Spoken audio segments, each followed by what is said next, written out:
I'm really interested in this one. Yeah, this is my baby, or one of the babies.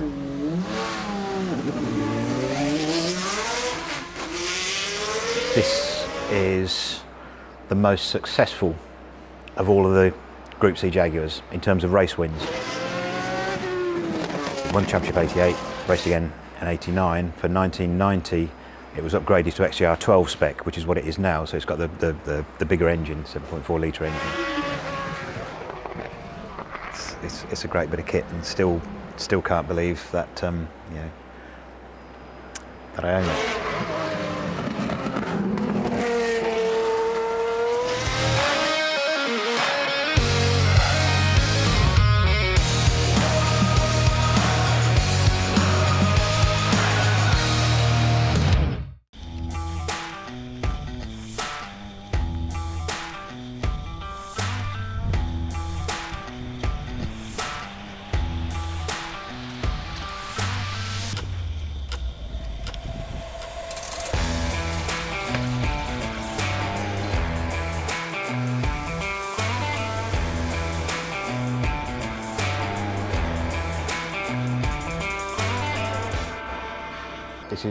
This is Pearsons Engineering.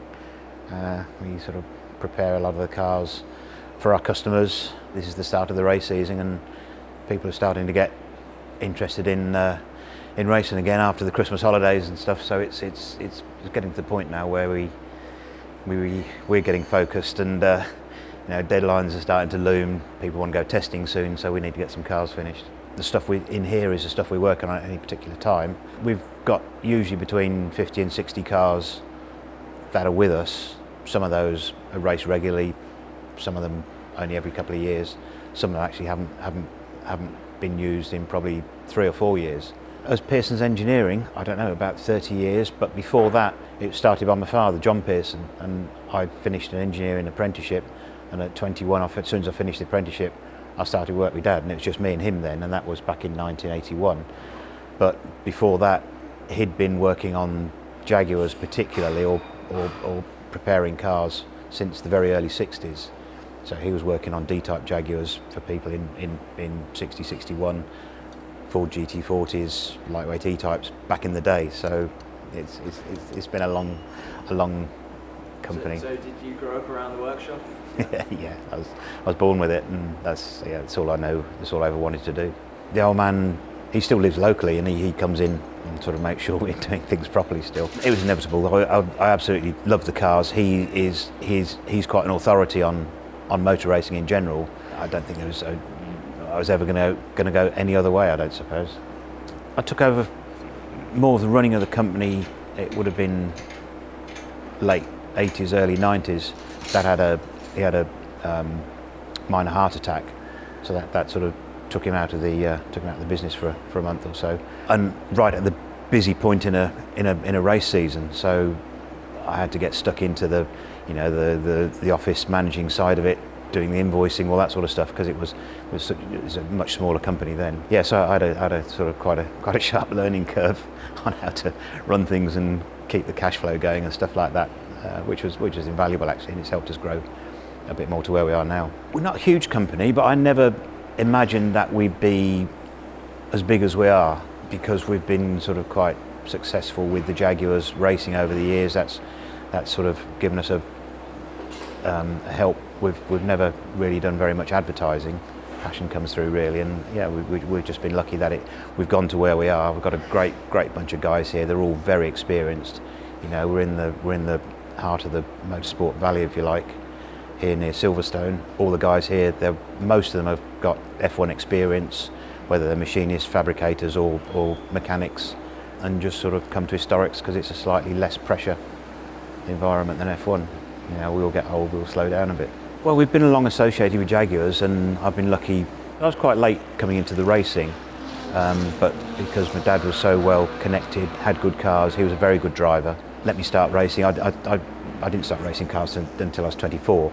Had a great deal of support from the old man, and because we were preparers, I was lucky to always have good cars to drive, which has been helpful with my racing. And then it put me on a level with the owners, if you like. So rather than just being a mechanic, I was at a level where you could actually talk to the people with the cars, the other drivers and things, and I think that puts us on a good place to talk to people and promote ourselves, and it was almost self-promoting. Still racing now? Yeah, I can't wait. We were at Goodwood members meeting. That's going to be the first one for us this year, but we'll start testing soon. Yeah, driving the DType Jaguar there. No, I literally can't wait. The DType had this car for 15, 18 years. Raced it continuously for the last 12 years. Generally, it gets used most these days at the Revival. They seem to like it there. Did Le Mans Classic with it last year. Probably do Le Mans Classic with it this year. Always had a big association with D-types. That's the old man is an authority on Jaguar D-types. My first race was in his Jaguar D-type at Alton Park when I was 24. So that was thrust into starting motor racing at the deep end, really. He'd had to take an old friend of his, used to be a wing commander, to they had a reunion of his squadron, this old boy, and he was too old, too frail to drive, but Dad had promised to take him there. At the same time he'd entered for the D-type at Alton Park, so he wanted to honour both commitments, so he sent me off to Alton Park with the D-type on a trailer with my best mate. We went and did that and came back. That was my start of motor racing, and I couldn't believe that. I went and did qualifying, and I was absolutely terrified, and qualified somewhere midfield, which is higher than I thought I was going to be, and then had a good couple of laps and found myself racing with people that I'd been watching race for years, and I thought, wow, I shouldn't be doing this, I shouldn't be here, but it was the start of something amazing, and I'm still doing it, and I'm still absolutely loving it.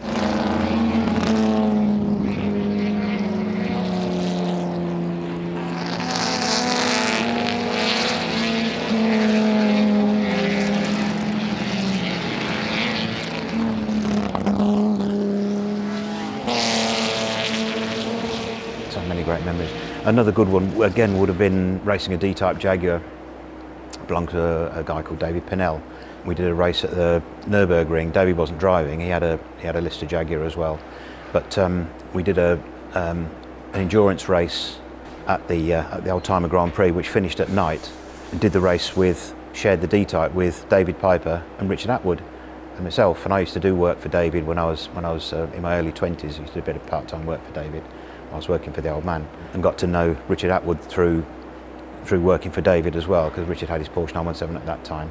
So to actually do an endurance race with two absolute legends of sports car racing in the 60s and 70s was fantastic, and we actually won the race as well. And I did the last bit. I did the last stint in the D-type, which was in the dark, and the battery was going down and the lights were barely working. You could just about see where you were going. And then at the end of the race, it was fireworks went off everywhere, and it was just tooling around on the slow down lap, taking in the atmosphere of the place, and the emotion for me of actually being able to race with two guys that were childhood heroes, were now friends. That was a pretty big moment.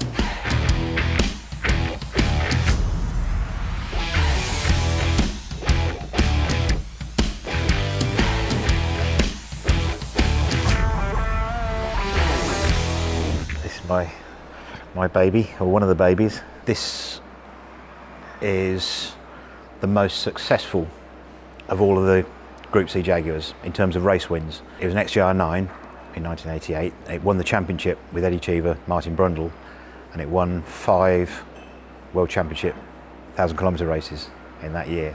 Wow. It's a championship winning car. At that time, these were the opposition.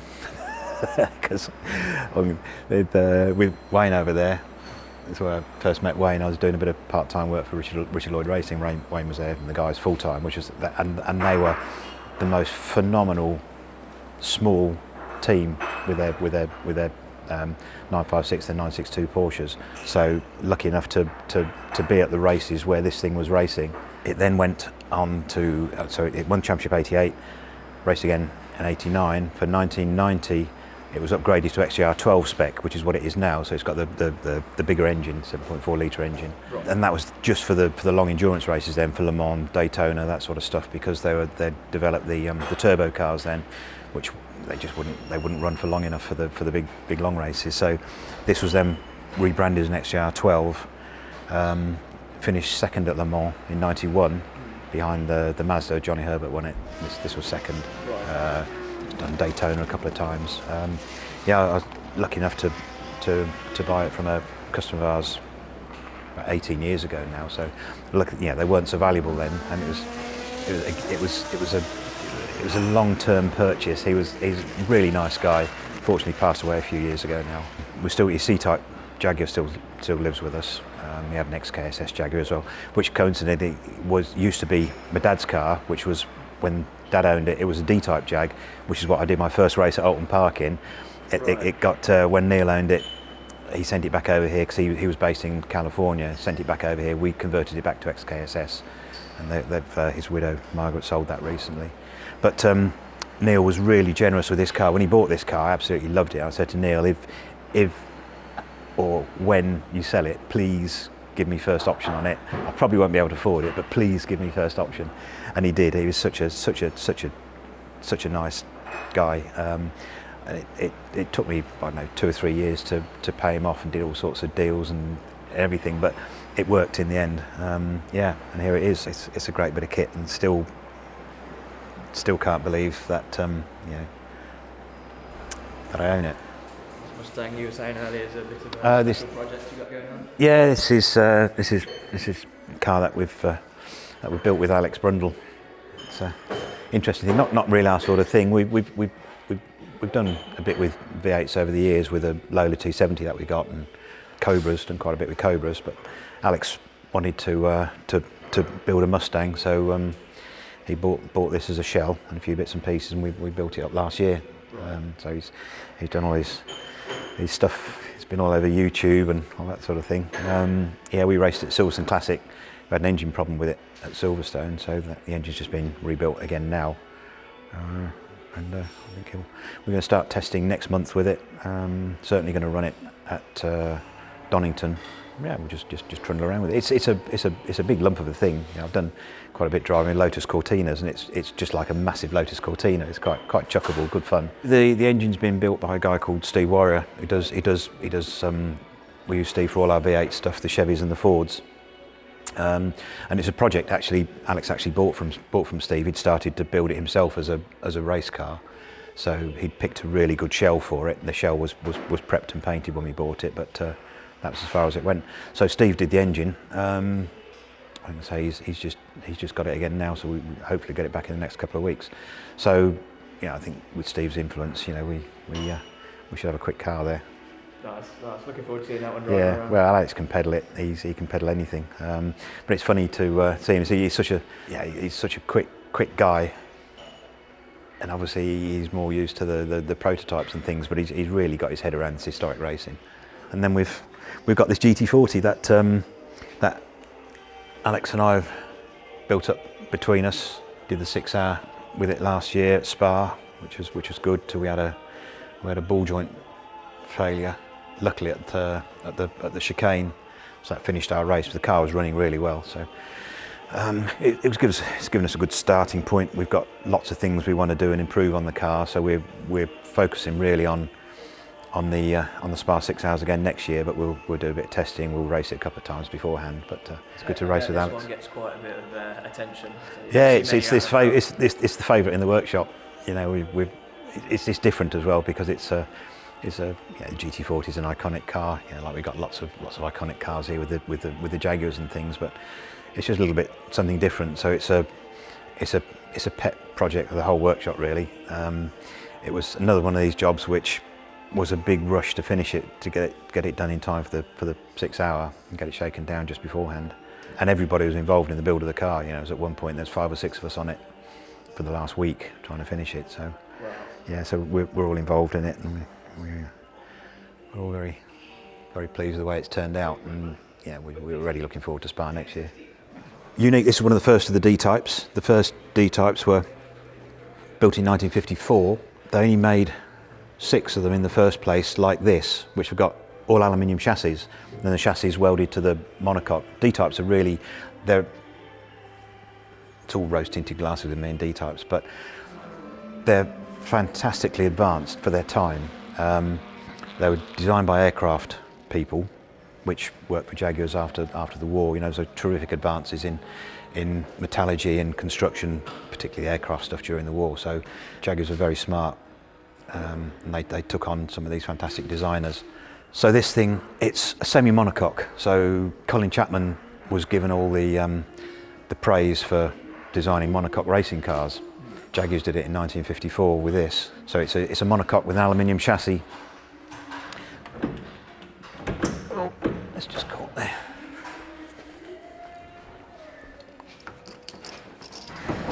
There you go. So it has an aluminium chassis, which is then welded to the body. Of the 6 that they built, there's only 4 survived now, because if you had an accident, virtually impossible to repair, or very, very expensive to repair.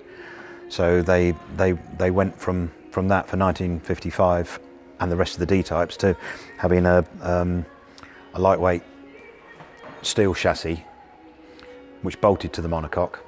So then, you know, things would be repaired, cheaper to make, easier to service. So this is one of the 4 surviving. So it's a rare thing, and the owner now races it, and his son races it very, very hard. He's a very quick driver. It won all 3 of its races at Le Mans Classic last year quite comfortably. He's a good lad. So yeah, I mean, fair. Do you get a bit worried when you see this guy on track that if it was to crash, the amount of work? Yeah, I've been lucky enough to race one of the sister cars with its owner at the time, and yeah, it's a massive responsibility, something like that, because any other D-type, yeah, it's easy to repair. Something like this, it's a huge responsibility. But you know, hats off to these guys, because the enthusiasts that we are wouldn't see them racing otherwise. Yeah, absolutely. So, you know, fair play. This is another one of the works 55 D-types. It's in a Curie Cos colours. It got sold onto Curie Cos, and that's why it's got the full width screen and the door, because after the big accident at Le Mans in 1955, there was a change in regulations. They went from D-types like this, which were basically a single seat screen, super aerodynamic. They made them have a passenger door, full width screen. There was a regulation height screen, which this is, just to try and slow the cars down on the straights a little bit. So this car then, you know, continued racing right through to certainly early 60s. This was still active as a regular race car. This car was actually owned by a guy called Peter Sutcliffe that my dad worked for in the early 60s, actually on this car, when it was still being raced, you know, hard and competitively. Peter then went on to a lightweight E-type, doing European international races, and then from lightweight E-type he had a short GTO. Then from GTO he had 3 different GT40s, which the old man looked after. Not a bad little collection, that. No. So it's a car with a long association of the old man, myself, and the business. So it's just, you know, lucky to have it here again. Yeah. But again, special car.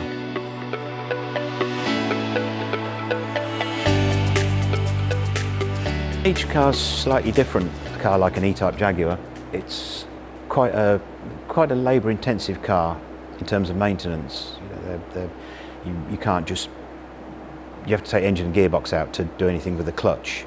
Anything in the rear axle, it's a rear sub-assembly, and it's a day's work just to take the axle out of a car and put it back in again. So an E-type, if it's driven very, very hard, it might want a week's work in between long races. If it does a 2-hour race with, say, an hour of practice and qualifying, yeah, it could take a week. Another guy who's a very sympathetic driver, turn it around in a day. It varies, and then some cars are, you know, just much easier. Yeah, we manufacture a lot of our own parts. Quite a big part of what we've been doing for the last 6-7 years is we've been supplying Jaguar Land Rover or Jaguar Classic with parts. They've made a continuation series of lightweight E-types, XKSS Jaguars, D-type Jaguars, C-type Jaguars, which are things that we specialise in. So we've actually manufactured and supplied them a lot of the specialist parts for the cars they've been making. So that's been a good program. So we're well set up for fabrication, machining. We make our own cylinder heads. We have those cast. We have a lot of pattern work things made. So we cover a lot of the people who specialise in the D-types and C-types, 4 parts, and then we make Ferrari parts as well. It's just, yeah, it's something. It's nice to have regular work, so you're not completely reliant on motor racing work. Here's a good example. No,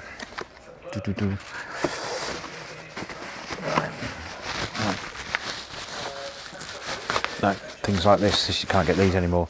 Porsche 917 brake calipers, done those. What we've got here is, all this here is Porsche 917 gearbox. We made, when we were racing the Porsche 917 a while back, the owner, the gearbox was absolutely worn out in it, no parts. So we had the complete gearbox scanned, drawn, in places redesigned, and built 3 brand new Porsche 917 gearboxes. So this is all the boxes of gears and things, all in this lot.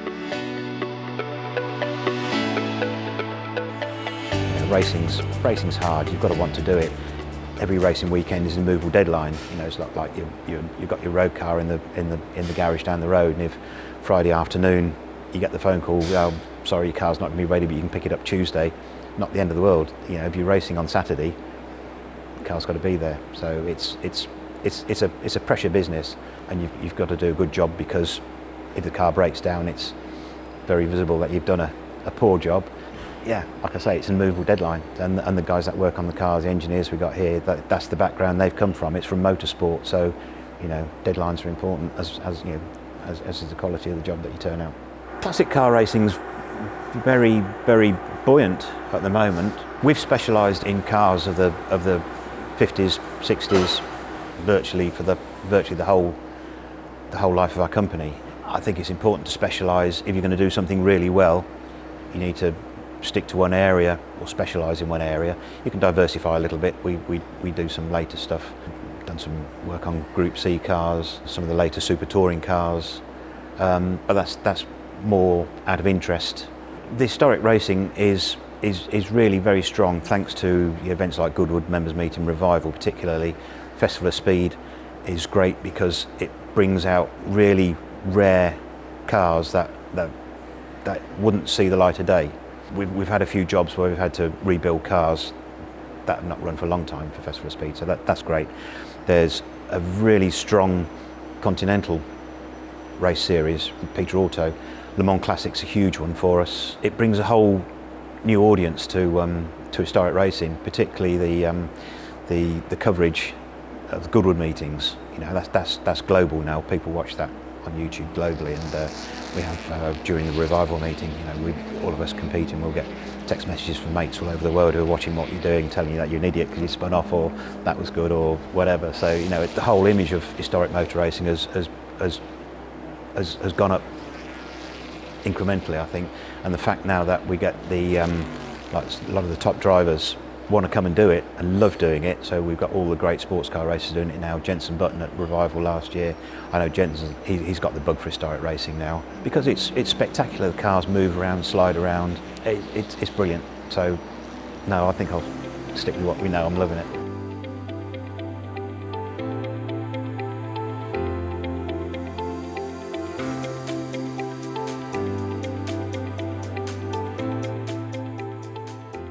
There are a lot of good motorsport universities going now.